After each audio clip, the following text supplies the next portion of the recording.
اعوذ باللہ من الشیطان الرجیم بسم اللہ الرحمن الرحیم رب اشرح لی صدری ویسر لی امری واحلل عقدۃ من لسانی یفقہوا قولی اللہم انطقنی بالہدی والہمنی التقوی قال اللہ سبحانہ تبارک و تعالی بسم اللہ الرحمن الرحیم یا ایہا الناس انا خلقناکم من ذکر و انثی وجعلناکم شعوبا وقبائل لتعارفوا ان اکرمکم عند اللہ اتقاکم ان اللہ علیم خبیر۔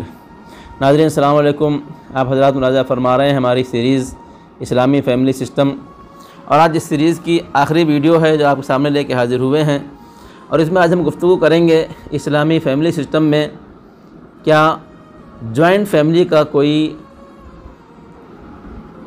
عمل دخل ہے کہ نہیں ہے۔ اسلامی فیملی سسٹم یہ کہتا ہے کہ فیملی میں، خانوادے میں جتنی زیادہ ہو سکے محبت ہو، میل جول ہو، گناہ سے دور ہو، خاص طور سے جو اخلاقی گناہ ہوتے ہیں ان اخلاقی گناہوں سے فیملی دور ہو، اس لیے کہ فیملی کا معنی یہ ہوتا ہے کہ ہم ایک اگلی نیو جنریشن کو سماج کے حوالے کرنے جا رہے ہیں، لہذا ایک ایسے نظام کو قائم کیا جائے جس میں گناہ کم ہوں، جس میں بد اخلاقیاں کم ہوں، جس میں دین پہ عمل ہو، تاکہ اگلی جنریشن بہتر سے بہتر طریقے سے سماج کے حوالے ہو سکے۔ چنانچہ اسلام میں جوائنٹ فیملی کا سسٹم نہیں ہے۔ جوائنٹ فیملی کیا ہوتی ہے؟ میں نے پہلے بھی عرض کیا تھا آپ کے سامنے کہ جوائنٹ فیملی یعنی ایک شوہر، بیوی اور ان کے بچے، یہ ملا کے ایک یونٹ ہوتے ہیں اور ان کو ایک فیملی کہتے ہیں۔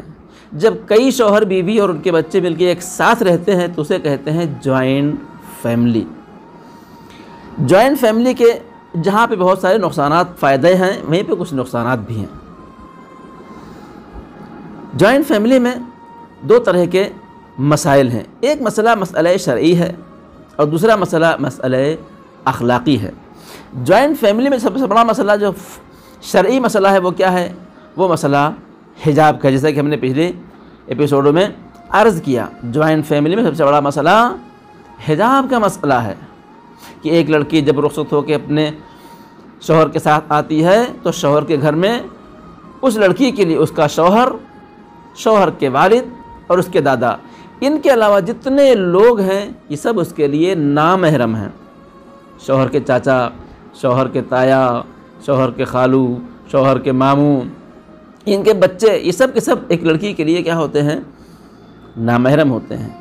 اب اگر فیملی جوائن ہے تو جوائنٹ فیملی میں اپنے حجاب کو محفوظ رکھ کے اور اسلامی حجاب کو محفوظ رکھ کے جینا کس قدر سخت ہے یہ وہ عورت سمجھ سکتی ہے جو اسلامی مسائل کو سمجھتی ہے اور جوائنٹ فیملی میں رہتی ہے۔ وہ لڑکیاں جنہیں اسلامی مسائل سے کوئی آگاہی نہیں ہے، حجاب کی کوئی سمجھ نہیں ہے، محرم و نامحرم کا ان کو کچھ پتہ نہیں ہے، ان کے لیے نو پرابلم۔ لیکن وہ لڑکیاں جو دین سمجھتی ہیں، جو شریعت سمجھتی ہیں، جنہیں پتہ ہے محرم کون ہے اور نامحرم کون ہے، حجاب کتنا کرنا چاہیے، کس سے کرنا چاہیے، ان کو یہ مسئلہ واقعاً درکار ہے۔ اور یہ مسئلہ بہت اہم مسئلہ ہے کہ جوائنٹ فیملی میں تایا سے، چاچا سے، ان کے بچوں سے، دیور سے، جیٹھ سے، ان لوگوں سے حجاب کر کے گھر کے اندر رہنا بہت مشکل ہے۔ ان مسائل کو وہ لڑکیاں جو جوائنٹ فیملی میں شادی ہو کے آتی ہیں وہ بہت اچھی طریقے سے سمجھ سکتی ہیں۔ لہذا سب سے بڑا مسئلہ، شرعی مسئلہ جوائنٹ فیملی میں مسئلہ حجاب ہے کہ حجاب میں نامحرم میں کوئی کیٹیگری نہیں ہے کہ اگر شوہر کے تایا ہیں اور چاچا ہیں اور بھائی ہیں، چھوٹے بھائی ہیں، بڑے بھائی ہیں تو کم نامحرم ہیں اور باہر کے لوگ ہیں تو زیادہ نامحرم ہے۔ نامحرم میں کوئی کیٹیگری نہیں ہے، لہذا تمام نامحرموں سے ایک طریقے سے پردہ کرنا واجب ہے۔ زینت کو چھپانا سب سے واجب ہے، چاہے باہر کے بازار کا آدمی ہو، چاہے گھر کا تایا چاچا ہو، سب سے حجاب کرنا واجب ہے۔ یہ مسئلہ جوائنٹ فیملی میں بہت مسئلہ ہے۔ اس کے علاوہ جو اخلاقی مسائل ہوتے ہیں، اخلاقی مسائل میں سب سے بڑا مسئلہ کم سے کم 2 عورتوں کا اکٹھا ہونا ہے۔ میں نے پہلے ایپیسوڈز میں آپ سے ہم نے عرض کیا کہ عورت اپنے خانوادے میں اپنے مملکت کی بادشاہ ہوتی ہے، اس بادشاہ میں، اس مملکت میں وہ دوسرا بادشاہ گوارا نہیں کرتی۔ لہذا شوہر جو نو شاہ اور نیا بادشاہ بن کے جاتا ہے تو بادشاہ کو چاہیے کہ وہ کیا لے کے آئے؟ وہ رانی لے کے آئے، لیکن چونکہ پہلے سے گھر میں ایک بادشاہ موجود ہے، وہ رانی کے بجائے نوکرانی لے کے آتا ہے۔ مسئلہ یہاں سے شروع ہوتا ہے۔ لہذا جو مسائل ہیں وہ عورتوں کے اجتماع کے ہیں۔ ایک شادی ہوتی ہے، ماشاء اللہ سے بڑی فیملیاں ہوتی ہیں، ایک شادی ہوتی، لڑکی آئی رخصت ہو کے، اب اس کے 2-3 نندیں بھی ہیں، دیورانی بھی ہیں، جٹھانی بھی ہیں اور ساس بھی ہیں۔ اتنی ساری عورتوں کے ساتھ اس کو جینا بہت بڑا کام ہے، بہت مشکل والا کام ہے۔ لہٰذا اچھا، اب جب یہ عورتوں کا اجتماع ہوتا ہے تو جو اخلاقی برائیاں پھیلتی ہیں وہ کیا ہوتی ہیں؟ غیبتیں، چغلیاں، بدگمانیاں، کینے، بغض، حسد، یہ تمام چیزیں اپنے آپ اکٹھا ہو جاتی ہیں۔ لہذا شرعی مسئلے کے لحاظ سے بھی اور اخلاقی مسائل کے لحاظ سے بھی جوائنٹ فیملی اسلام میں نہیں ہے۔ ہر شخص کو چاہیے کہ شادی کرے، اپنا گھر الگ بسائے، تاکہ لڑکی اپنے شوہر کے ساتھ اپنی جوانی کے دنوں کو اچھی طریقے سے گزار سکے، جو چاہے کھائے، جو چاہے پہنے، جیسے چاہے رہے، جہاں چاہے آئے، جہاں چاہے جائے، تاکہ اس کے اوپر قید نہ ہو۔ بہت سے میں نے پہلے ایپیسوڈ میں عرض کیا کہ بہت سے کپڑے لڑکی پہننا چاہتی ہے، نہیں پہن سکتی ہے، بہت سی چیزیں کھانا چاہتی ہے، جوائنٹ فیملی میں نہیں کھا سکتی ہے۔ آزادیاں سلب ہو جاتی ہیں۔ اپنی الگ فیملی ہو، میاں بیوی ہوں تو جس طرح چاہیں ساتھ میں رہیں۔ اسلام میں جوائنٹ فیملی نہیں ہے۔ اب آخر میں ایک بات اور بچتی ہے، وہ یہ ہے، چونکہ ہمارے پاس کلاسیں ہوا کرتی ہیں خواتین کی پورے ہندوستان میں، ہندوستان سے باہر بھی، اور یہ باتیں لوگوں کے درمیان جب بیان ہوتی ہیں۔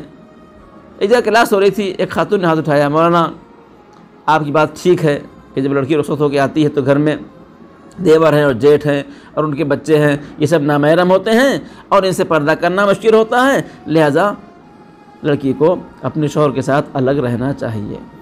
لیکن اگر کسی کو ایک لڑکا ہے، ایک ہی لڑکا ہے، اب اگر ایک ہی لڑکا ہے تو گھر میں ساس ہے، سسر ہیں، شوہر ہے، تو کوئی نامحرم نہیں ہے۔ اب اس بچے کو آپ الگ کرنے کو کہہ رہے ہیں۔ میں نے وہاں جواب یہ دیا کہ دیکھیے، جس کا ایک لڑکا ہوتا ہے، جب اس لڑکے کی شادی ہوتی ہے تو لڑکے کے والدین الحمدللہ جوان ہوتے ہیں۔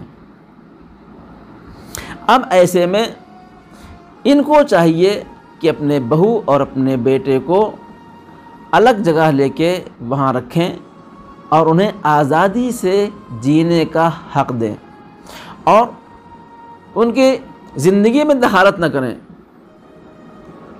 اور وہ چاہیں اپنی آزادی سے جو چاہیں کپڑے پہنے۔ ہوتا ہے بعض اوقات گھر کے اندر لڑکی کوئی کپڑا پہننا چاہ رہی ہے لیکن سسر کے سامنے وہ کپڑے پہننے جا سکتی ہے، شوہر کو پہن کے دکھا سکتی ہے لیکن سسر کے سامنے نہیں جا سکتی ہے، ٹھیک ہے۔ لہذا ایک لڑکا اگر آپ کے پاس ہے تو اس کی جوانی کے دن کتنے ہوتے ہیں؟ 1 سال، 2 سال، 4 سال، ٹھیک ہے۔ ان دنوں میں میں نے ان کو 2 جملوں کا جواب دیا۔ میں نے کہا کہ اگر آپ کو ایک لڑکا ہے تو آپ کریے ایسا کہ اس لڑکے کو اس کی بہو کے ساتھ، اس کی بیوی کے ساتھ اس کو آزاد رکھیے، انہیں اپنی زندگی کو اچھی طریقے سے گزارنے دیجیے، ٹھیک ہے، کہ وہ اپنی زندگی اچھی طریقے سے گزاریں، کہ وہ زندگی اچھی طریقے سے گزاریں گے، ان کی جوانی آپ کیا کہتے ہیں، ان کو آزاد رکھیں گے تو وہ آپ کے بڑھاپے میں آپ کا خیال رکھیں گے۔ اے عزیز، اگر آپ کو ایک لڑکا ہے تو بہو بیٹے کو آزاد کر دیجیے، جاؤ اپنے گھر لے کے رہو، جو دل کہے پہنو، جو دل کہے اوڑھو، جو دل کہے کھاؤ، جو دل کہے پیو، آزاد رہو۔ ان کی جوانی آپ اچھی رکھیں گے تو وہ آپ کی بڑھاپے میں آپ کا خیال رکھیں گے۔ اے عزیز، اسلام میں جوائنٹ فیملی سسٹم نہیں، البتہ بہت سارے مسائل ہیں ہمارے پاس جس میں جوائنٹ فیملی کی مجبوری ہوتی ہے، بعض جگہوں پر مجبوری ہے، لیکن ان مجبوریوں کو بھی انسان کو سمجھنا چاہیے۔ بہوؤں کو سمجھنا چاہیے، ساسوں کو سمجھنا چاہیے۔ اگر مجبوری کے طور پہ ساتھ میں رہ رہے ہیں تو اس مجبوری کا سب کو خیال کرنا چاہیے۔ اب میں آخر میں خدا سے دعا کرتا ہوں پالنے والے ہمیں جوائنٹ فیملی کی اس مشکل سے نجات عطا فرما، اور ہماری فیملیوں کو بغض، کینہ، حسد، چغلی، بدگمانی، ان طرح کی اخلاقی بیماریوں سے بچنے کی توفیق عطا فرما، بچوں کی اچھے سے اچھے تربیت کرنے کی توفیق عطا فرما۔ مسائل بہت سارے ہیں جو کلاس میں ڈسکس ہوتے ہیں، چونکہ ہمارے پاس کلپ بہت مختصر ہوتی ہے لہذا ہم نے ہیڈنگز یہاں نقل کر دی ہے۔ ہمیں اللہ دعائے پالنے والے ہمیں توفیق عطا فرما کہ ہم اپنے سماج کو بہتر سے بہتر بنا سکیں، اپنے نفسوں کو گناہوں سے بچا سکیں۔ خدا دعائے پالنے والے ہماری اس خدمت کو قبول فرما۔ ربنا تقبل منا انک انت السمیع العلیم، والسلام علیکم ورحمۃ اللہ وبرکاتہ۔